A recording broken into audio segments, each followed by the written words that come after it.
Okay, so picture this. You're on a plane, 30,000 feet up in the air. You're flying between, I don't know, Buffalo and Dallas, that kind of boring stretch of sky. You've put your magazine down, maybe you're about to doze off, and then the guy next to you turns and decides right then it's time for a deep philosophical chat. Oh no. The captive audience. There's no escape. Exactly. But this time, that conversation actually ended up sparking, one of the most influential relationship ideas was last, what, 30 years? He really did. The man on the plane, a complete stranger, looks at the author, Gary Chapman, and he asks this universal question. He just says, what happens to the love after you get married? Wow. That is a heavy opener for a 2-hour flight. But it cuts right to the chase, doesn't it? It really does. And you have to get the context here. This guy, he wasn't, failing at life. He was a successful businessman, sharp, totally capable.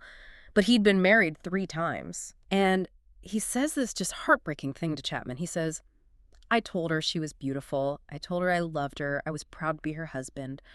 But she said, and get this, she said she didn't feel loved.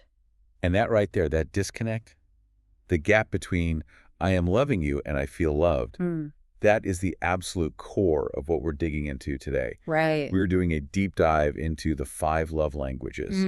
But we're not just going to, list them off like it's some online quiz. We want to get into the mechanics of why so many relationships fail even when both people are genuinely trying. And how learning a whole new emotional vocabulary it can literally save a relationship that feels like it's just running on fumes. That word vocabulary is perfect because Chapman's big aha moment, the entire premise of the book, it's a linguistic analogy. It's such a good way to frame it. Think about it. We all have a native spoken language. You grew up speaking English, that's your primary language. You don't even have to think about it. It's effortless. You dream in it. You dream in it. But if you meet someone and their native language is, say, Chinese. You've got a problem, a big one. A huge one. You can be sincere, you can be passionate, you can shout, you can wave your hands around. But if you're speaking English and they only understand Chinese, you are not connecting. You're just making noise. You're just making noise at each other. So the man on the plane, he was broadcasting in English. In his case, that was words of affirmation. You're beautiful, I love you. He was shouting it. But his wife... His wife was tuned to a totally different frequency. She literally could not process the data he was sending as love. For her, it was just static. It's so tragic when you think about it that way. Like 2 people starving, sitting in front of a huge banquet, but they don't know how to use a fork and a knife. That's a great way to put it. And Chapman argues emotional love is exactly the same. Yeah. We each have a primary emotional love language. The problem isn't a lack of love. It's that we're sending out signals on a frequency our partner's radio just isn't built to receive. So you have to learn their language, their secondary language. You have to. Or you'll never actually communicate that affection in a way that lands. Okay, before we jump into what those 5 languages are, we have to talk about the love tank. It's the main metaphor he uses. And I think it's more than just a cute little image. It's so practical. He compares it to the oil level in your car. Right. You can drive a car without oil. For a little while, it'll move. You might hear some grinding noises, but it's going. But eventually... The engine seizes, and it's a total loss. Exactly. And he says running a marriage on an empty tank is way more costly than replacing an engine. Because when that tank is full, when you feel genuinely loved, the whole world looks brighter. You can handle stress, you can handle conflict. Right. Your home base is secure. But when it's empty, you feel used. You feel like a roommate. Or even worse, like you're just an obstacle in the other person's life. And that's when things get really vulnerable. That's the danger zone. It creates a void that, well, it just demands to be filled. But okay, let me play devil's advocate for a second. What about the start of a relationship? The butterflies, the obsession, doesn't that just fill the tank automatically? Yeah. This is where Chapman kind of gives everyone a reality check. He makes a big distinction between falling in love and real love. Right. He talks about that in-love experience, that euphoric, obsessive feeling where you can't think about anything else. Where they are the most perfect human being to ever walk the earth. Yes. But he points out, and he cites some research here, that this obsession is temporary. It's like biologically designed to get us together, not to keep us together. So in the textbook of marriage, that feeling is just the introduction. Just the intro. It is not the whole book. So when the butterflies fade, that doesn't mean the love is dead. It just means you're graduating. Exactly. You're moving from an instinct-driven obsession to what he calls rational, volitional love. Real love starts when the in-love feeling ends. It becomes a choice. You have to choose to love someone in the way they understand it. Okay, so let's get into the how, the 5 languages. Just as a roadmap, they are words of affirmation, quality time, receiving gifts, acts of service, and physical touch. Let's maybe dive into a few that cause the most confusion. I think we have to start with acts of service because it sounds like chores. It just sounds like a to-do list. It totally does, but for the person who speaks this language, it is so much more than that. It's profound. It's exactly what it sounds like, doing things you know your spouse would like you to do. The goal is to please them by serving them. And the examples in the book are things like cooking, washing dishes, but also super specific stuff like removing the white spots from the mirror or getting the dead bugs off the windshield. And those little details are everything. To a person with this language, seeing those spots gone isn't just a clean mirror. It's a shout. It says, I love you. I saw this little burden you carry, and I took it from you. There is this hilarious story in the book about a guy named Bob. I feel like Bob is the patron saint of trying really hard and getting it completely wrong. Oh, Bob from the seminar. Yes. His wife's language was acts of service, but Bob had never really done housework. He was a traditionalist. But he knew his wife was running on empty, so he decides he's going to try to speak her language. And it was a complete disaster. A total disaster. Yeah. The source says the first time he did laundry, he didn't read the labels. He used undiluted bleach. And turned their nice navy blue towels into white polka-dotted rags. And then there's the garbage disposal incident. This one made me actually laugh out loud. Oh my gosh. He decides the disposal needs cleaning, so he shoves a whole new bar of soap down there and flips the switch. It sounds like an I Love Lucy episode. Totally. Bubbles started erupting from the sink next to it, just this mountain of foam. His wife comes home, there's a bubble bath in the kitchen, and polka dot towels. But here's the key. This is why the story is so important. How did she react to all this chaos? She was thrilled. Her love tank was filling up. Even with the mess. Even with the mess. Because she didn't care about the towels or the bubbles. She saw the man who was normally on the couch actually trying to serve her. He was speaking her language, even with a terrible accent. The effort communicated love more than perfection ever could. That's so freeing. The attempt is what counts. Okay, let's pivot to physical touch. And, before anyone's mind goes straight to the bedroom, Chapman is very clear. This is way broader. So much broader. He grounds it in developmental science. We know babies who are held and hugged have healthier emotional lives than babies who are just left in a crib. That's fundamental. It's fundamental. Okay. But for some people, it is the voice of love. It's their primary dialect. And that raises the stakes so much. How so? Well, Chapman says a slap in the face hurts anyone, obviously. But to a person whose main language is physical touch, it's absolutely devastating. It's not just pain, it's an emotional catastrophe. But on the flip side, a hug isn't just a hug. It shouts love and safety to them. And it's all the little dialects, too. It's not just big moments. It's rubbing their back as you walk past, holding hands in a movie, a quick kiss when they get home from work. That's it. It's about access to your physical self. If you withhold that, they feel rejected at the deepest possible level. Okay, I want to hit on receiving gifts because I feel like this one gets a bad rap. People hear it and think, oh, so they're materialistic, I have to buy them stuff all the time. It's such a common misconception. It is not about the price tag. It's about the visible symbol of love. It's the concrete evidence of the thought.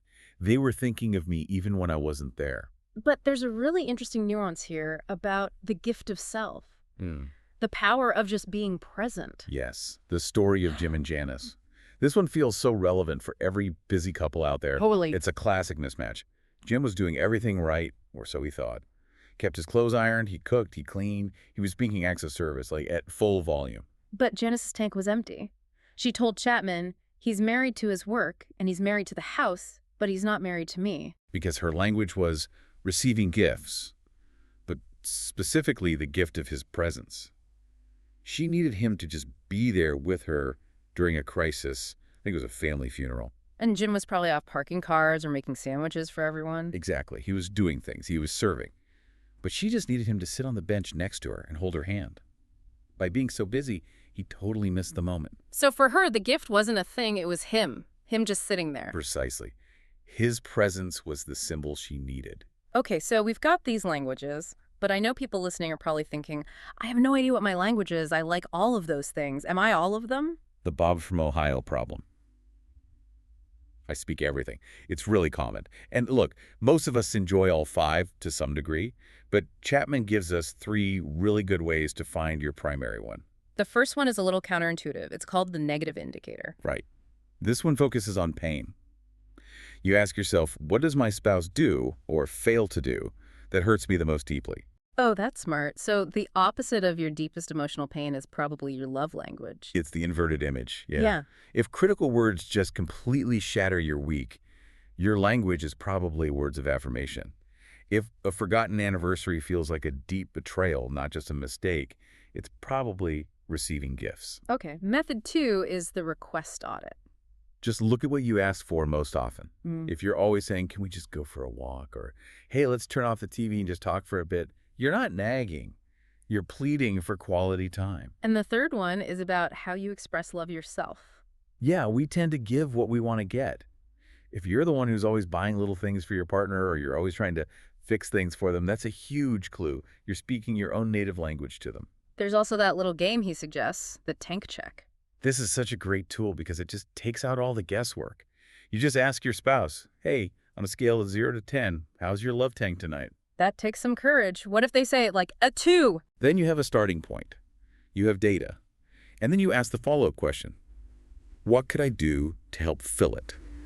It makes love an actionable request instead of some big mystical guessing game. I love how practical that is. And speaking of action, we have to touch on this idea of volitional love, because this is where it gets hard. This is where the rubber meets the road. This is the grown-up part.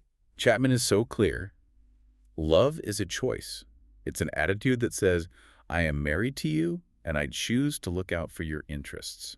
Even when you don't feel like it. Especially when you don't feel like it. The love and laundry story is the perfect example of this. Oh, Raymond and Helen. This is the ultimate translation guide. Yes. So Helen says her tank is at a 7 out of 10. And Chapman asks what would fill it, and she says the greatest thing he could do would be to do the laundry. And Raymond is just sitting there totally baffled. He's thinking, love and laundry. I do not get it. Because his language was physical touch, specifically sexual intimacy. For him, laundry is a chore, sex is connection. He couldn't see how they could possibly be related. And this is where Chapman just nails the translation. He says to Raymond, listen, the love you feel during sex, that deep sense of being wanted and secure, that is the exact same feeling Helen gets when the laundry is done. That's such a wild comparison, a load of whites versus intimacy. But it clicked for Raymond. He finally understood the emotional currency she was dealing in. And what was his reaction? He literally shouted, bring on the laundry. I'll wash clothes every single night if it makes her feel that good. That's the power of translation. He wasn't doing a chore anymore. He was speaking love. But there's always that objection, right? You hear it all the time. Well, what if it doesn't come naturally to me? I'm not a toucher. If I'm just doing it to check a box, isn't that fake? Yeah, that it feels like hypocrisy argument. I don't want to do it if I don't feel it. Chapman's advice is pretty blunt. Do it anyway. So fake it till you make it. Not fake it. Choose it. He says actions actually precede emotions. If you aren't a toucher, but you choose to hug your spouse because you know they need it, that is a profound act of love. You're not doing it for you. You're doing it for them. It makes me think of like getting up to go to the gym in the morning. I don't feel like it. It's not natural to leave my warm bed, but I do it because I value my health. It's the perfect analogy. And after you do it, you usually feel good about the choice. Love works the same way. You engage the action, and often the feelings follow. He says if you hug your spouse 3,000 times, eventually you'll start to feel pretty comfortable. So if we zoom all the way out, what's the big takeaway for someone listening right now? It's that the emotional climate in your relationship isn't fixed. It's not some destiny you're stuck with. It can be engineered. When you find that primary language and you start speaking it, even badly, like Bob with the bleach and the soap, you change the entire atmosphere. You go from two people just shouting past each other to two people who are finally having a real conversation. It's incredibly hopeful. It means that a relationship you think is dead might just be severely misunderstood. So here's a thought to leave everyone with. The source really makes the point that keeping love alive is serious business. It's the foundation for so much of our happiness. So, if you could radically change your relationship by just learning a new dialect, like washing a car or giving a compliment or holding a hand, why are we so often resistant to it? Why do we dig our heels in and say, well, that's just not me? It's a great question. Sometimes our ego really does get in the way of our own happiness. Tonight, maybe try the tank check. Ask the question, 0 to 10, Yeah. and then be brave enough to ask what you can do to help fill it. Thanks for diving in with us. See you next time.